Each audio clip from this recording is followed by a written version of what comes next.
सर्द अंधेरी रात का यह आलम किसी अनहोनी का संकेत दे रहा था। कनाडा का टोरंटो शहर, जहां इस वक्त आधी रात के करीब 1 बज रहे थे, जब वो 3 बदमाश से नजर आ रहे शख्स उस दुकान में घुसे थे। वो दुकान पैब्लो नाम के एक कैनेडियन आदमी की थी, जो काफी बूढ़ा था और अकेला ही अपनी छोटी सी दुकान संभालता था।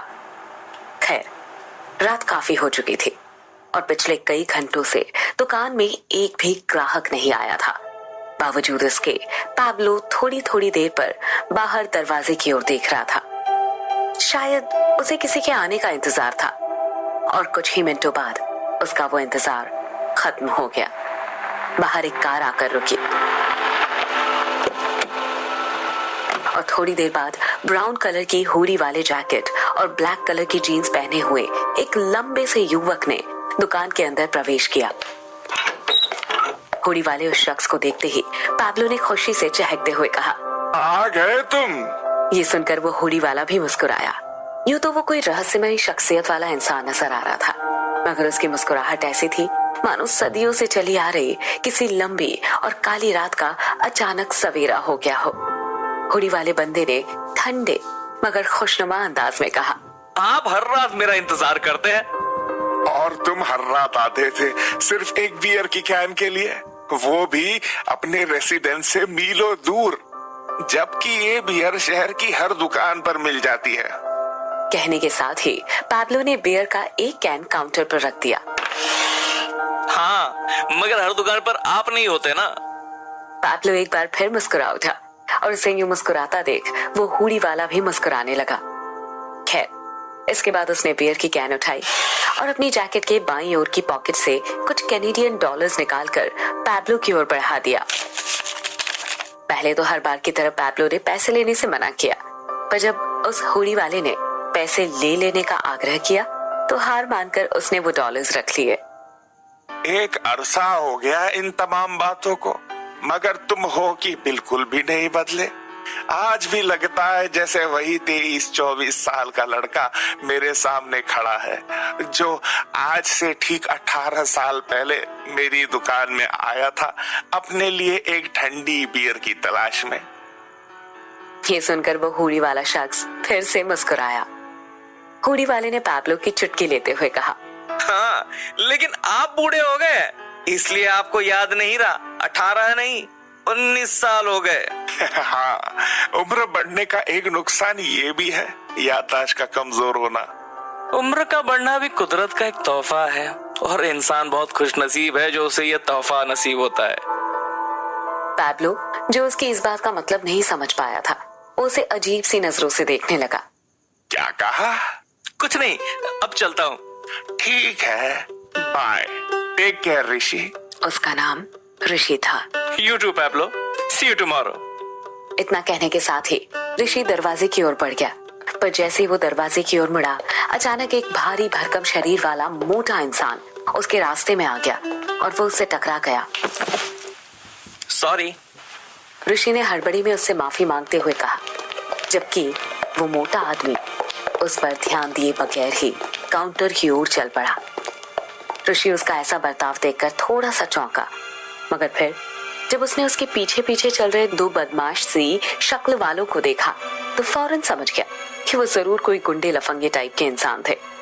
चूंकि यहाँ अक्सर ऐसे लोग सड़कों की खाक छानते दिख जाया करते थे, इसलिए वो इन तीनों पर ज्यादा ध्यान न देते हुए अपने रास्ते पर चल पड़ा। कांच के बड़े से दरवाजे के पार निकलने के बाद उसने एक बार फिर से मुड़कर काउंटर पर खड़े पैब्लो की ओर देखा, जो अपने कस्टमर को उनकी जरूरत की चीजें दे रहा था। ऋषि चुपचाप मुड़ा और फिर वो अपनी कार में बैठकर वहां से निकल गया। ऋषि को वहां से निकले अभी कुछ ही मिनट बीते थे कि तभी अचानक उन तीनों बदमाश से नजर आने वालों में से एक ने गन निकाली और बिना वक्त जाया किए गन का रुख पैब्लो की ओर मोड़ दिया। पैब्लो ने घबराहट भरी आवाज में कहा, अरे अरे बेटा, ये क्या कर रहे हो तुम? मोटा बदमाश उसे गन दिखाते हुए डराते हुए कहता है, चुप कर बुढ़ाऊ और चुपचाप हमें हमारा काम करने दे। इसके बाद उसने अपने बाकी दोनों साथियों मार्क और सैम को इशारा किया और वे दोनों दुकान की कीमती चीजें उठाकर अपने अपने बैग्स में भरने लगे। पैब्लो कहता है, देखो ये गलत है, मैं पुलिस को बुलाने जा रहा हूँ। कहने के साथ ही वो काउंटर पर रखे हुए लैंडलाइन की ओर बढ़ा, पर इससे पहले कि वो उस लैंडलाइन तक पहुंच पाता, मोटे बदमाश ने वो लैंडलाइन उठाया और सामने की दीवार पर जोर से दे मारा। लैंडलाइन पूरी तरह से टूट फूट गया। लैंडलाइन की दीवार से टकराने पर एक पल के लिए बाकी दोनों बदमाश रुक गए और काउंटर की ओर देखने लगे। मोटे ने अंगूठा उठाकर अपने साथियों को इशारा करते हुए कहा, सब ठीक है दोस्तों। इसके बाद फिर से वो अपने काम में जुट गए, जबकि मोटा दोबारा पैब्लो की ओर मुड़ा। मोटे ने गुस्से में कहा, ओ बुड्ढे, तू मरना चाहता है क्या? देख ये खिलौने वाली गन नहीं है, समझा? साले चल गई ना तो तू बिना टिकट ऊपर निकल जाएगा। मोटे बदमाश ने दोबारा उसे गन दिखाकर डराते हुए कहा, जिस पर पैब्लो ने कहर ढाती हुई नजरों से उसे देखा। देखो ये गलत है। फौरन मोटे ने उसकी बात को बीच में काटते हुए कहा, बैठ चुप कर। साले गलत वलत कुछ नहीं होता यहाँ, सब सही है। तू भी तो यहाँ आने वाले कस्टमर्स को लूटता है ना। बस फर्क इतना है कि इस बार तेरा कस्टमर तुझे लूट रहा है। तो अब या तो तू चुपचाप लूट या मैं ये बंदूक की गोली तेरे भेजे में उतार दूं। उसे झिड़कने के अंदाज में कहा और तब तक उसके दोनों साथी भी अपना बैग भरकर वापस आ चुके थे। मार्क ने मोटे से कहा, बॉब चले। अरे रुक, इतनी जल्दी भी क्या है? बॉब एक बार फिर गन दिखाकर पैब्लो को धमकाते हुए बोला, चल बे बुड्ढे, कैश काउंटर में जितना भी कैश है जल्दी से बाहर निकाल। मगर इस बार वो पैब्लो को डराने में बुरी तरह नाकामयाब रहा। पैब्लो ने गुस्से में कहा, मैं तुम्हें अब एक फुटी कौड़ी भी नहीं देने वाला। तुम जो लूट सकते थे तुमने लूट लिया। अब इससे पहले कि मैं पुलिस को बुलाऊं, निकल जाओ यहाँ से।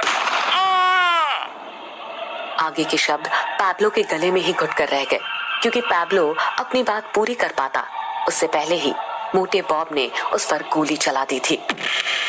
गोली सीधे पैब्लो की छाती में लगी और वो झटका खाकर पीछे मौजूद कांच के शेल्फ से जा टकराया। सैम ने हैरानी से देखते हुए उससे पूछा, अबे ये क्या किया? तो क्या करता? साला सचमुच पुलिस को फोन कर देता तो?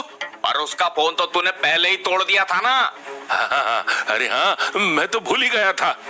और फिर उसने जल्दी से आगे बढ़कर कैश काउंटर में मौजूद सारा कैश निकाल लिया। इतना पैसा। सारा कैश निकालकर उसे अपनी जेब में ठूसने के बाद अपने दोनों साथियों के साथ बॉब वहां से चलता बना। आप सुन रहे हैं कुकू एफएम। कहानी का नाम है वैम्पायर डिजायर्स, जिसे लिखा है मनीष पांडेय रुद्र ने, और मैं हूँ